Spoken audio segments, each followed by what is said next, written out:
Reciban un cordial saludo. Mi nombre es Jorge García, estudiante en la maestría en Derecho Constitucional, en la materia de Teoría del Derecho Constitucional. Hoy analizaremos el juicio político en el Ecuador. Esta es una figura que ha cobrado especial relevancia desde la entrada en vigencia de la Constitución de 2008. Este es un mecanismo diseñado para garantizar la responsabilidad de los funcionarios de alto perfil del Estado, en donde se ha generado intensos debates sobre su alcance, su límite, su impacto en los derechos fundamentales.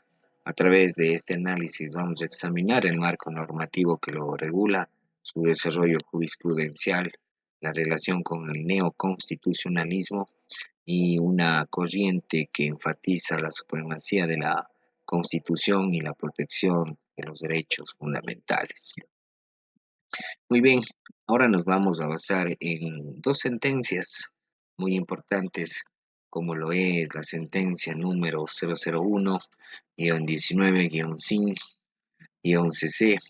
También tenemos la sentencia número 003-20-5-CC, en donde se demuestra cómo la doctrina relevante nos permite comprender mejor este tipo de figura.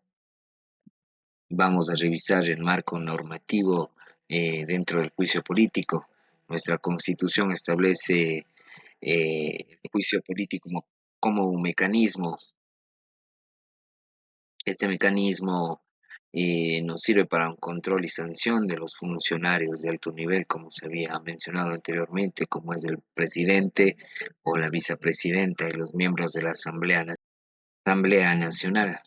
Según el artículo 129 de la Constitución, este procedimiento puede iniciarse por incumplimiento de funciones y responsabilidades constitucionales legales. Sin embargo, esta figura no está exenta de ambigüedades como, por ejemplo, qué se entiende por incumplimiento grave o cómo se delimita la violación de la Constitución. Igualmente, en el artículo 130 enumera las causales específicas como la violación a la Constitución, los delitos de corrupción, el incumplimiento grave de deberes.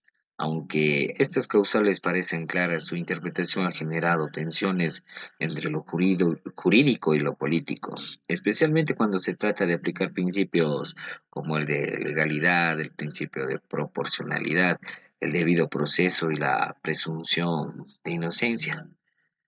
Tenemos también en el desarrollo jurisprudencial, como se había mencionado, las sentencias. La sentencia 001-19-5-CC y la 003-20-5-CC, sentencias de la Corte Constitucional que han sido fundamentales para delimitar el alcance del juicio político. La sentencia número 1 relacionada con el expresidente Lenín Moreno, la sentencia 001-19-5-CC, en donde la Corte establece que el juicio político debe ser un mecanismo excepcional, no un instrumento de persecución política. Subraya también que su aplicación debe respetar los principios de legalidad y proporcionalidad, siempre garantizando la transparencia y la rendición de cuentas. Por su parte, la sentencia número 003-20-5-CC, en donde se analiza un caso de corrupción. Este caso de corrupción es en contra de un miembro de la Asamblea Nacional. Se refuerza la importancia de respetar los derechos fundamentales del enjuiciado, como el derecho a la defensa, la presunción de inocencia. En esta parte, la Corte enfatiza que el juicio político no debe ser un mecanismo de restricción de derechos, sino una herramienta que sirva para garantizar la transparencia del ejercicio del poder público. De igual manera, podemos mencionar en la siguiente diapositiva el neoconstitucionalismo y la influencia en el juicio político. Ha tenido un impacto significativo en la interpretación y aplicación del juicio político en el Ecuador. Esta corriente prioriza la supremacía de la Constitución y la protección de los derechos fundamentales. Ha transformado al juicio político en un mecanismo de control judicial de la política y la politización de la justicia.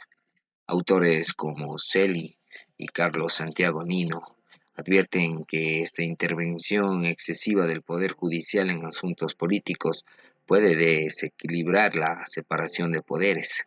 No obstante, el neoconstitucionalismo ha permitido que el juicio político evolucione en un mecanismo de control político a uno de control constitucional, respetando siempre los principios como la proporcionalidad y el debido proceso. Bueno, en resumen, el juicio político en el Ecuador bajo el marco de la Constitución de 2008 se ha consolidado como una herramienta clave para garantizar la transparencia, el control y la sanción. Los funcionarios de alto perfil son los que entran en este marco al ser enjuiciados. Las sentencias analizadas evidencian un avance significativo en su conceptualización. Este pasa a ser una herramienta de un mecanismo político a una herramienta constitucional, en donde se respetan los derechos fundamentales. En esta línea de pensamiento, su aplicación no está exenta de desafíos.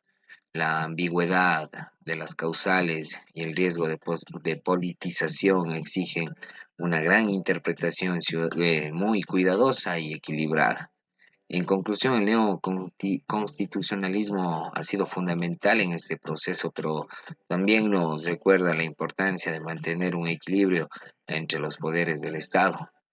En conclusión, el juicio político es un instrumento necesario en un Estado constitucional de derechos, pero su existencia también depende mucho de su aplicación rigurosa y sobre todo respetuosa de los principios constitucionales.